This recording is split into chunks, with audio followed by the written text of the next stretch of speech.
Hi guys, welcome to back to my channel. Present అయితే temperature 2లో ఉంది.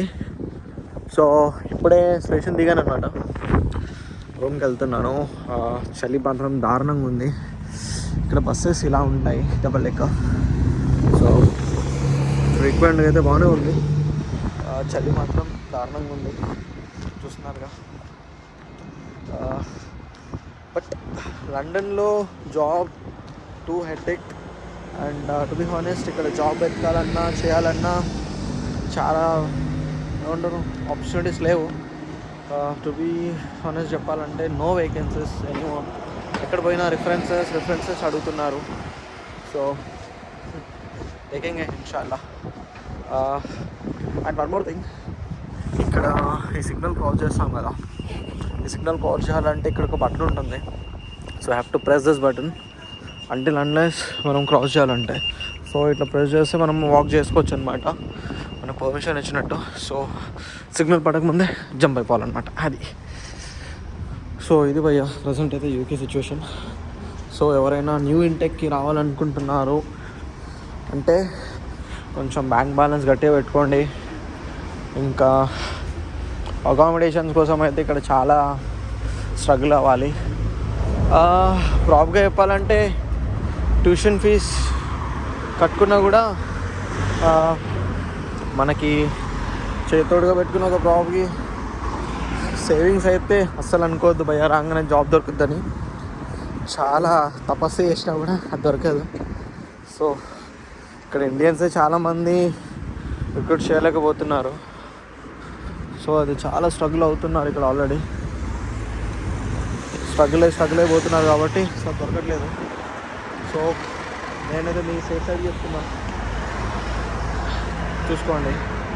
ఇంకోటి ఏంటంటే కాలేజ్ ఫీజు ఏమున్నా కూడా ముందే క్లియర్ చేసుకోండి. ఇక్కడికి వచ్చి కడతాను, పార్ట్ టైం చేసి కడతాను, అది చేస్తాను, ఇదే తోపు మాటలు అంటే కాని పని చెప్పేస్తున్నా.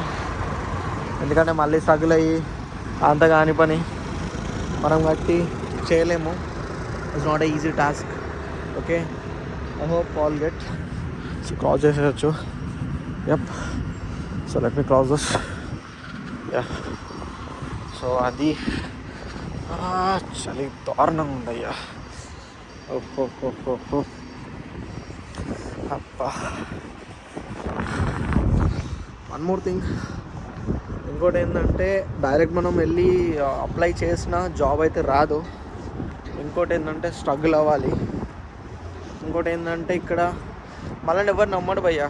పోయి డైరెక్ట్ హానెస్ట్ చెప్పాలంటే పోయి మనం రిఫరెన్స్ ఇవ్వాలి, వాళ్ళు రిఫరెన్స్ అడుగుతారు. So they ask actually reference అనమాట.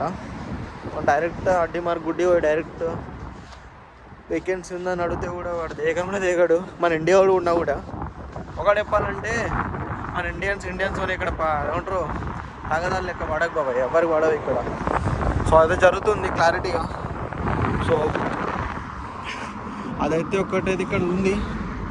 అంటే మన ఇండియన్స్ ఎవరు పట్టించుకోరు కూడా. సో అదైతే ప్రాబ్లంగా ఉంది. సో నేను చెప్పేది ఏంటంటే ఏమున్నా ముందే సేఫ్ సైడ్ చూసుకొని ముందే పెట్టుకోండి అనమాట. ఒక 4 monthsకి సరిపడా లైక్ ఫండ్స్ కానీ ఏమైనా ఉంటే అవన్నీ చేసుకొని పెట్టుకోండి. సో అది మన మంచికే. ఎందుకంటే కాలేజ్ ఫీజ్ కన్నా సెకండరీ ఇక్కడ గ్రాసరీస్ కొనాలన్నా ఎనీథింగ్ అయినా so expensive. And more over చెప్పాలంటే వెజిటేబుల్ కూడా ఎక్స్పెన్సివ్. సో మీరు కాలేజ్ నుంచి ఇన్ కేస్ మీరు లూటన్ ఉంటున్నారంటే లూటన్ నుంచి కాలేజ్కి వెళ్ళాలి, ప్రాబ్లీ 4 pounds. సో 4 pounds వెళ్ళనికి రానికి మళ్ళీ అంతే అవుతుంది అప్రాక్సిమేట్లీ. సో నా సజెషన్ ఏంటంటే కాలేజ్ దగ్గరలో ఉంటేనే బెస్ట్. సో ఎక్కడ జాబ్ దొరుకుతుంది అక్కడ ఉంటున్నా, అక్కడ నుంచి ట్రావెల్ చేసుకుంటా, ఇదంతా కాని పని భయ్యా, అలా ఎప్పుడు అనుకోబాకండి. సో నా సజెషన్ ఏంటంటే ఇప్పుడు 2025 న్యూ ఇంటెక్కి వచ్చే వాళ్ళకి అందరికీ ఆల్ ది బెస్ట్. అండ్ ఎవరెవరు హట్ ఫర్ షేర్కి అప్లై చేసుకుంటున్నారో వాళ్ళకి వెరీ వెరీ కంగ్రాచులేషన్స్. అండ్ ఏమన్నా నేను మరీ చెప్తున్నా, పే బిఫోర్లీ అండ్ ఫుల్ అటెన్షన్గా ఉండండి. ముందే కాలేజ్ ఫీజ్ పే చేసుకోండి. ఇంకోటి ఏముంది, దట్స్ ఇట్ భయ్యా. That's our vlog. See you again. Bye.